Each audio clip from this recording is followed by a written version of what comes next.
Depois de alguns dias viajando, alguns dias doentes e outros de muita chuva, sem poder gravar, hoje retornamos à gravação. Ai, não derrubem meu setup. Meninas, por favor, me deixem eu gravar. Gente, essas crianças, né? Mas hoje a gente vai falar sobre ansiedade, para você que quer melhorar as tuas crises ou eliminar esse terror da tua vida, né. Aqui eu vou passar alguns hábitos, se eu não me engano são 8 ou 9 hábitos que eu fiz para melhorar a minha ansiedade, para diminuir completamente as minhas crises. Hoje já vai para 2 anos que eu, graças a Deus, não tenho mais crise de ansiedade. Aprendi com várias ferramentas e esses próprios hábitos aqui a controlar, reduzir muito no meu dia a dia. Então quero compartilhar com vocês para que vocês consigam melhorar também, porque ninguém merece viver com isso frequentemente, como eu estava vivendo. Eu tenho ansiedade e sofro com esse mal desde que eu me conheço por gente. Só que antes do diagnóstico, eu achava que era normal sentir o que eu sentia, né, os sintomas da ansiedade, a falta de ar, a tensão muscular, a dores de cabeça frequente, aquele medo constante do futuro, remoendo sempre o passado, aquela insegurança, aquele medo, aquela hipervigilância a todo momento, você não pode descansar, não consegue aproveitar o momento presente, então todos esses sintomas físicos e mentais também, eles estavam sempre muito presentes. Só que por eu vir de um lugar que isso era levado como frescura, como não ter o que fazer ou falta de serviço, enfim, isso não era levado a sério. Não era fechado um diagnóstico, né. A partir do momento que eu saí da casa dos meus pais, comecei a ter contato com mais conhecimento, com profissionais, entender que tudo isso não era normal, eu comecei de fato entender que era um diagnóstico, né, que era uma doença, que era, não sei nem se é uma doença. Será que é uma doença? Acho que é uma condição, né. Eu acho que é uma condição. Então só depois que eu comecei a buscar conhecimento, sair de casa, expandir a minha consciência, minha mentalidade, eu pude perceber que não, aquilo ali não era normal, não era normal viver daquela forma, hipervigilante, com medo a todo momento, com pensamentos muito negativos toda hora. Só que aí eu comecei a ter consciência disso, só que eu comecei a trabalhar no digital, o que intensificou ainda mais essas crises, né. Anteriormente, essas crises vinham muito sobre crises existenciais, adolescência mesmo, né, toda essa mudança, essa loucura que é a adolescência. Vim de uma família disfuncional, então tinha vários problemas que também mexiam muito comigo, que inclusive geraram muitas doenças físicas, gastrite nervosa, muita enxaqueca. E aí eu entrei para o mercado de trabalho digital, o que intensificou ainda mais essas crises, porque eu estava ali em contato com as pessoas que vendiam muito a ostentação, essas vidas perfeitas. Então isso começou a gerar ainda mais comparação e ansiedade, de não ser boa o suficiente, tudo que eu fazia não era bom o suficiente, que eu tinha que me doar cada vez mais para alcançar logo o que as pessoas me falavam que era para eu alcançar, que eu só ia ser feliz depois que eu alcançasse aquilo. E aí eu comecei a ter muita ansiedade, muitas crises voltada para o trabalho, tanto na carga horária das empresas que eu estava atuando, né, que elas defendiam a ideia da produtividade tóxica, que você deve trabalhar enquanto eles dormem, e aí você fode com a sua saúde mental e emocional, só pensando nos resultados da empresa, então a partir do momento que você não gera mais resultado, você é mandado embora. E aí como você é um adulto, tem contas para pagar, você tem que dar teus pulos, né. E aí eu fiz essa burrada de sempre estar priorizando o trabalho ao invés da minha saúde física e mental. E aí começou as crises se intensificarem, e junto com essa comparação na internet, aí piorou tudo, né. Até chegar um momento que eu estava tendo tanta crise em seguida uma da outra e por coisas às vezes tão não eram pequenas na época, mas hoje eu olho com uma inteligência emocional muito maior, que na época eu não tinha, só que me afetavam demais, coisas do dia a dia que acabavam me desestabilizando completamente, emocionalmente falando. E aí eu me encontrava num momento que eu não conseguia mais viver o momento presente. Ou eu sempre estava remoendo o passado, sempre pensando: "Nossa, eu poderia ter feito isso, ter falado isso, ter feito diferente", ou sempre preocupada demais com o futuro. Como é que vai ser minha vida daqui para frente? E se acontecer isso? Eu criava, assim, várias situações irreais na minha cabeça, criava o pior cenário de todos em várias áreas da minha vida, e no fim não acontecia nada daquilo que eu estava esperando, daquilo que eu tinha imaginado. Sempre criava a pior hipótese. E isso me gerava uma ansiedade muito grande, um medo muito grande, uma insegurança muito grande, uma hipervigilância de estar a todo momento super atenta e não conseguia descansar, não conseguia sentar aqui como estou fazendo hoje, conseguir organizar as minhas ideias, minhas palavras para conseguir falar simplesmente num vídeo. Eu estava muito preocupada pensando sempre ou no futuro ou no passado. E eu falei: "Cara, eu não posso mais viver dessa forma, eu preciso dar um jeito na minha vida". Foi aí que eu comecei a buscar ajuda de profissionais e aplicar esses hábitos que eu vou falar aqui para vocês agora. Só mais um ponto antes de trazer os hábitos em si, é que todos os treinamentos, cursos, imersões, tanto online quanto presenciais que eu fiz, a própria terapia, tudo isso só reforçou ainda mais que não existe uma fórmula mágica, uma coisa que vai tirar com a mão ali, né, de você, algo milagroso. Se você está procurando por isso, você está no lugar errado e eu vou te dizer aqui que você não vai encontrar. E se você encontrar, vai ser uma promessa de alguém que só quer pegar o teu dinheiro e não solucionar o teu problema, porque as soluções para esse tipo de problema, para essas questões da ansiedade, depressão, enfim, elas são trabalhadas no pequeno, nos hábitos pequenos do dia a dia, mas que a longo prazo realmente te dão resultado. Então, o que eu vou te trazer aqui são coisas que muitas pessoas podem achar simples ou às vezes balela, só que quando aplicados eles realmente funcionam. E é aí que mora o problema, as pessoas acabam duvidando, achando que são hábitos muito pequenos para gerar o resultado esperado. E não, não são, porque os nossos resultados são a soma de pequenas decisões, pequenos hábitos diários. Então você não tem um resultado grandioso quando você faz só um único dia, uma única coisa. Não, você tem que fazer todos os dias uma pequena coisa para no fim você conseguir alcançar um resultado desejado.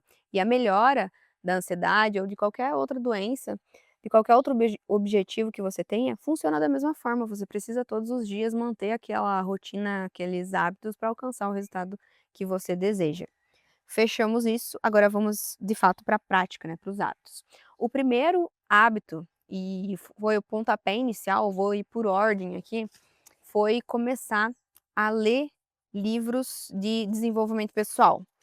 Eu não tinha as doidas correndo que nem umas maluca, espero que só que elas não batem no meu tripé, só isso que eu quero. Eu, como era uma pessoa que não tinha o hábito de leitura, depois que eu saí do colégio, me formei, eu nunca mais tinha pego um livro, mas eu entendia, comecei a entender a importância de ler, não só pelo hábito, né, para melhorar a nossa comunicação, quanto também o nosso intelectual mesmo, né, com o conhecimento. Então, eu comecei com leituras muito fáceis por autoajuda. Muita gente aqui tem preconceito, e se você tem preconceito, fica com o seu preconceito para lá, porque aqui a gente é defensor de livro de autoajuda. Inclusive foi aí o meu pontapé inicial de expansão de consciência, começar a entender sobre crenças, sobre reprogramação mental, sobre os meus padrões negativos que eu vinha repetindo, sobre tudo isso. Foi aí que eu comecei a ter consciência de tudo isso. Então, esse foi o primeiro passo, estudar artigos, livros de desenvolvimento pessoal, eu perdi a conta já, na verdade eu nem fico contando, porque para mim isso é só um número que massageia nosso ego, né, ficar contando o livro, o que importa realmente é você aprender com aquilo. Mas eu li leituras como, eh, Pense e Enriquece, O Segredo da Mente Milionária, eh, O Manuscrito, Quebrando o Hábito de Ser Você Mesmo, Como Se Tornar Sobrenatural, Hábitos Atômicos, todos esses livros super famosinhos e conhecidos. Eu comecei lendo todos eles. O Milagre da Manhã, que é um muito conhecido, né, e todos eles foram começando a me dar consciência de como que eu vivia. Então eu era uma pessoa muito negativa.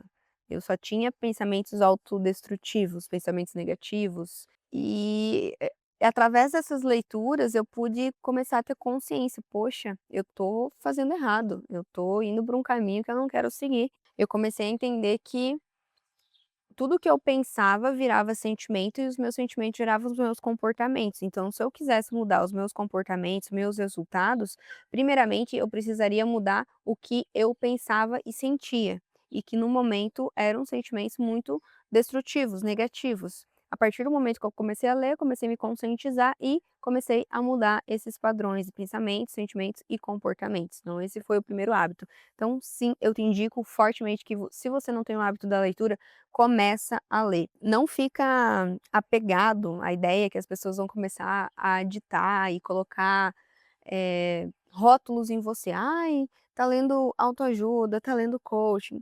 Foda-se, é assim que você tem que pensar. Se é para o meu bem, se tá melhorando eu como pessoa, se tá melhorando os meus sintomas, eu vou continuar. Foi isso que eu coloquei na minha cabeça e continuei.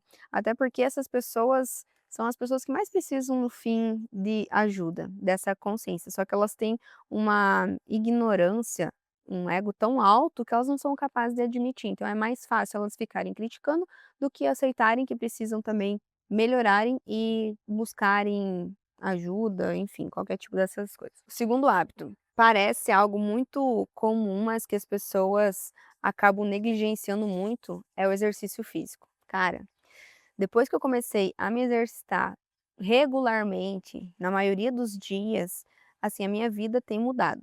Não só fisicamente, claro que você colhe os resultados, mas também principalmente mentalmente. Até hoje, quando eu tô com um problema, quando eu tô com uma questão que eu não tô conseguindo me concentrar, que eu tô com tá me gerando muita ansiedade, eu vou e faço um exercício, uma caminhada, faço um yoga, faço uma musculação, faço qualquer coisa. Por quê? A musculação, o exercício físico em si, ele traz a gente para um estado de presença. Então, quando você está muito ansioso, pensando só lá no futuro ou só lá no passado, você precisa focar no exercício físico, porque você precisa focar ali na tua amplitude, no teu desenvolvimento do exercício que você está fazendo, no teu equilíbrio. Você precisa pensar no que você está fazendo, isso te traz para um momento presente. Esse é um dos benefícios, sem contar os outros benefícios, né, cientificamente comprovados da liberação de dopamina, oxigenar melhor o teu cérebro, então você consegue raciocinar melhor, enfim. Então as perguntas às vezes eu vejo alguns memes na internet que falam: "Ai, é impossível que o jeito de melhorar a vida é só comendo saudável, fazendo exercício físico e tudo". É, 80% da resolução dos problemas vai vir disso, do teu estilo de vida. E aqui eu já vou pegar um outro ponto que inclusive nem estava no roteiro, mas eu lembrei que é realmente o alimentar-se saudável, você comer comida de verdade. Desde que eu juntei essas 2 coisas, o exercício com a alimentação saudável, comer mais limpo, comer comida de verdade, diminuir os industrializados, diminuir o açúcar, não deixo de comer nada que eu tenho vontade, mas eu diminuí drasticamente tudo isso. Também melhorou muito, por quê? Consequentemente, você vai ter mais energia, vitaminas no teu corpo, e geralmente você fica depressivo, ansioso, às vezes, também por não só pelo emocional, mas por condições físicas, você não tem as vitaminas suficientes, né. E aí quando você, tem essa alimentação saudável, tudo isso acumula e faz com que você se sinta bem. Então comer saudável, fazer exercício físico, assim, é o básico do básico. E aí a gente vai para o terceiro hábito, que aí também engloba o estilo de vida, que é ter um sono de qualidade. Eu entrei nessa pira de trabalhar enquanto eles dormem e eu quase fiquei maluca, assim, eu fiquei doente, de fato, tive um pré-burnout ali, não recomendo pra ninguém, fiquei alguns meses sem conseguir trabalhar, tão desgastada fisicamente e emocionalmente. Eu tirei da minha cabeça essa ideia do trabalho enquanto eles dormem, porque se você não dorme direito, você não trabalha direito, você não entrega resultados direito. Então você precisa dos 2, você precisa um é a manutenção do outro. Você precisa dormir bem para que você produza bem e consiga ter mais resultado. E é algo que me ajuda bastante e é importante no sono, é você fazer essa higiene do sono, né, você diminuir o tempo de tela antes de dormir, você preparar o teu ambiente, ler alguma coisa mais difícil para instigar o teu sono, né, e diminuindo a tua o teu raciocínio ali para que você consiga entrar num sono profundo, um sono de qualidade e você acordar revigorado, com energia, porque tudo isso vai ditar o que vai acontecer o restante do teu dia. O quarto hábito foi tirar as notificações do meu celular. Isso eu fiz esse ano, 2025. Eu achei que ia ser impossível, confesso, porque eu tinha notificação de tudo. Por trabalhar com o digital, eu tinha a crença que eu deveria estar ativa ali a todo momento, saber de todas as notícias ali na hora, né, para estar atualizada, enfim. Isso estava me deixando pirada, porque eu não descansava, eu sempre estava ali ansiosa, olhando o celular, sem contar a procrastinação que eu tinha ao pegar o meu celular. Pegava o celular, estava cheio de notificação e aí eu perdia tempo em coisas ali eh, desnecessárias. E aí eu tive a brilhante ideia de tirar as notificações do celular, influenciada por um mentor meu, e eu nos primeiros dias eu confesso, assim, que foi muito estranho. Eu fiquei muito resistente primeiramente em tirar todas as notificações, com medo: "Meu, será que eu vou perder alguma coisa?", principalmente do Instagram, né, por sempre estar ativa ali, aí eu tinha muita notificação do Instagram. E aí eu fiquei com medo, falei: "Cara, vou perder alguma coisa". E se alguém me mandar mensagem eu não vou responder, porque eu sou o tipo de pessoa que eu respondo se eu ver ali uma notificação, eu paro o que eu tô fazendo e vou responder, sabe. Isso atrapalhava muito minha produtividade.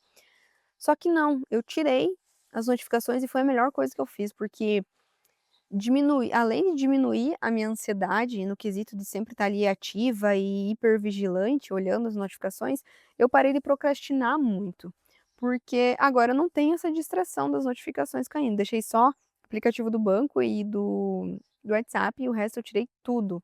Aplicativo de compras, tudo, literalmente tudo, só deixei realmente os mais importantes. E foi a melhor coisa que eu fiz, assim, eu senti um alívio mental, então te aconselho fazer o mesmo se você conseguir, se você estiver disposto, mas depois que você acostumar, eu tenho certeza que você não vai conseguir voltar com as notificações. E aí entrando nesse mesmo meio aí de fazer limpa, de mexer em celular e tudo mais, o outro hábito que me ajudou muito, voltado para a internet, para o celular, é filtrar as pessoas que eu sigo, então deixar de seguir muitas pessoas que me geravam ansiedade.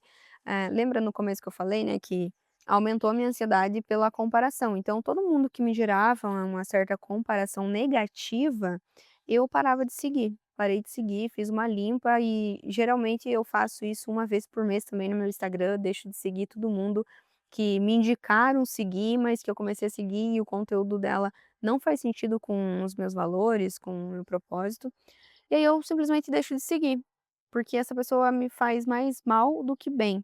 Então pra que eu vou seguir uma pessoa dessas? Se ela vive uma vida que eu não quero viver, se ela, age de uma forma que eu não gosto que age, que eu não quero agir. Não faz o menor sentido. Só pra estar ali futricando da vida do outro? Não, eu deixo de seguir. E recomendo você fazer o mesmo também. Outro hábito que eu já me perdi nas contas aqui, eu acho que é o sexto ou sétimo, é escrever, fazer uma escrita livre. Isso aqui foi um amigo meu, que inclusive é o meu editor, que ele vai ver esse vídeo aqui. Obrigado. Foi um dos melhores conselhos que eu recebi e é um dos hábitos ainda que não está muito bem firmado, eu confesso.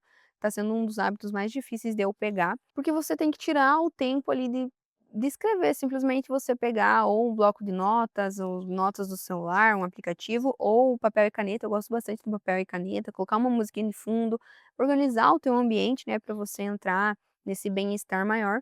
E aí você simplesmente escrever como é que foi o seu dia, como é que você está se sentindo, quais são os problemas que estão te afetando, quais as soluções desses problemas. Se você não tem solução, não tem problema, só escreve, porque fica muito mais fácil você conseguir organizar depois que você escreveu tudo aquilo. Você, primeiro, vai ter um autoconhecimento muito maior, você vai começar a nomear as suas emoções, seus sentimentos, as atitudes, isso é importante para você se autoconhecer. E segundo, você vai conseguir ter um raciocínio muito maior.